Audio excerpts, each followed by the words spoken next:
Doctor இப்போ ஃபேமஸாக mid night biryani எல்லாம் ரொம்ப ஃபேமஸாக இருக்குது டாக்டர்.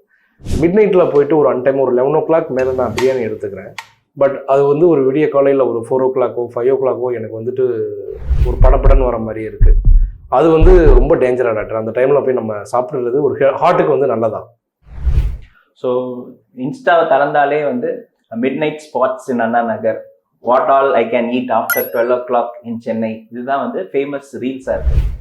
பட் நிறைய பேர் சாப்பிட்டுட்டு ஒரு 2 o'clock 3 o'clock போல் அவங்களுக்கு படபட போகிறது. ஸோ அந்த மாதிரி ஹெவி மீல்ஸ் சாப்பிடும் போது யூ கேனாட் டைஜஸ்ட், எஸ்பெஷலி அவங்க digestive system will also take rest. So நைட்டில் வந்து ஹெவி மீல்ஸ் சாப்பிட்றத அவாய்ட் பண்ணணும். ரெண்டாவது, நைட் ஃபுட் வந்து யூஸ்வலாக பிஃபோர் 7 o'clock 8 o'clock சாப்பிட்றணும், நாட் மோர் தென் 9. ஸோ நீங்கள் லேட்டாக சாப்பிட அது செரிமானம் ஆகாது.